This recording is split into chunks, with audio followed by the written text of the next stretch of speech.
Assalamualaikum warahmatullahi wabarakatuh. Perkenalkan, nama saya Elvira, NIM 2011290014, Matkul Morfologi kelas 3A, dosen Ibu Dina Putri Juni Astuti. Baiklah, saya di sini akan menjelaskan tentang morfologi. Morfologi, pengertian morfologi.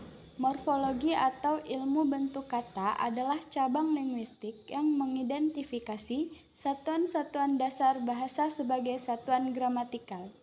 Morfologi mempelajari seluk-beluk bentuk kata serta pengaruh perubahan-perubahan bentuk kata terhadap golongan dan arti kata. Morfem. Morfem adalah bagian terkecil bahasa yang mengandung arti yang relatif stabil dan tidak dapat dibagi lagi. Jenis-jenis morfem berdasarkan bentuknya. Berdasarkan kebebasan atau keterikatannya, morfem dibedakan menjadi dua, yaitu morfem bebas dan morfem terikat. 1. Morfem bebas. Morfem bebas yaitu morfem yang secara potensial dapat berdiri sendiri dalam suatu bangun kalimat, misalnya saya, duduk, kursi. Morfem-morfem tersebut bisa berdiri sendiri tanpa harus digabung dengan morfem lain.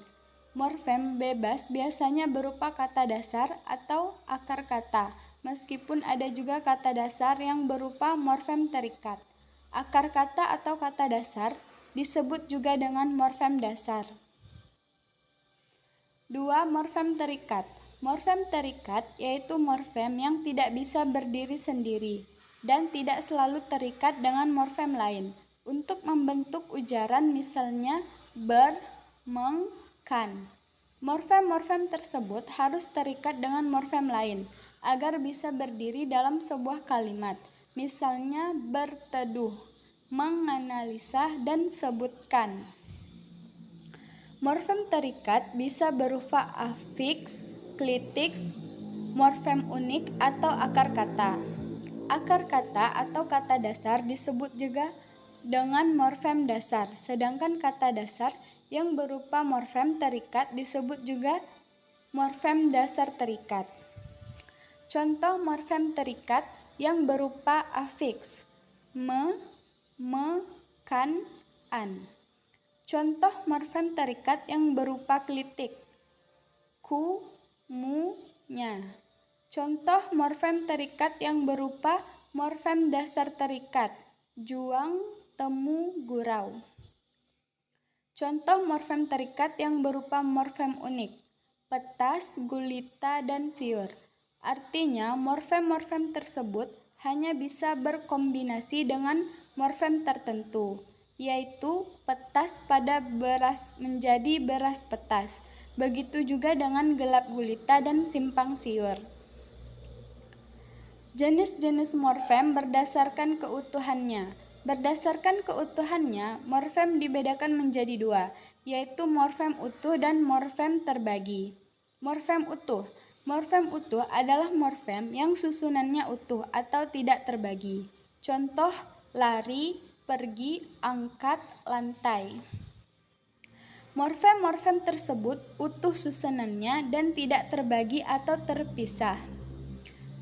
Morfem terbagi. Morfem terbagi adalah morfem yang perwujudannya dalam bentuk morfem diantarai oleh unsur lain, misalnya morfem ke-an. Morfem tersebut bentuknya tidak utuh atau unsur-unsurnya terpisah di antara ke dan an. Ada unsur lain, misalnya unsur satu, menjadi kesatuan ke dan an. Pada ke-an adalah satu morfem meskipun terpisah. Jenis-jenis morfem berdasarkan maknanya. Berdasarkan maknanya, morfem dibedakan menjadi dua, yaitu morfem bermakna leksikal dan morfem tidak bermakna leksikal. Morfem bermakna leksikal adalah morfem yang mempunyai makna leksikal. Makna leksikal adalah makna kata atau leksem sebagai lambang benda, peristiwa, objek, dan lain-lain. Contohnya morfem ikan, ku, jalan, dui, rumah, buku, dan mu. Morfem bermakna leksikal tidak sama dengan morfem bebas. Morfem bermakna leksikal bisa berbentuk morfem bebas, bisa juga berbentuk morfem terikat. Morfem dwi termasuk morfem terikat karena harus digabung dengan morfem lain, misalnya dwi bahasa. Morfem dwi juga termasuk morfem bermakna leksikal karena morfem dwi mempunyai makna leksikal yaitu dua. Morfem tidak bermakna leksikal. Morfem tidak bermakna leksikal adalah morfem yang tidak mempunyai makna leksikal tetapi mempunyai makna gramatikal. Makna gramatikal adalah makna yang muncul sebagai akibat hubungan antara unsur-unsur gramatikal dan satuan gramatikal yang lebih besar. Misalnya hubungan morfem dan morfem dalam kata, kata dan kata lain, dalam frasa atau klausa, frasa dan frasa dalam klausa atau kalimat. Contoh morfem bermakna leksikal berupa afiks seperti me, di, ter, ber, bisa pula berupa partikel seperti dari, ke, dan wah. Morfem segmental dan morfem suprasegmental. Morfem segmental. Morfem segmental adalah morfem yang terjadi dari fonem segmental atau dapat dibagi. Contoh morfem meja. Bunyi morfem tersebut dapat menjadi meja atau meja. Morfem suprasegmental. Morfem suprasegmental adalah morfem yang terjadi dari fonem suprasegmental. Fonem suprasegmental adalah satuan bunyi yang berupa tekanan, nada, atau jeda yang fonemis. Morfem suprasegmental ada dalam bahasa Indonesia. Sekian, terima kasih. Wassalamualaikum warahmatullahi wabarakatuh.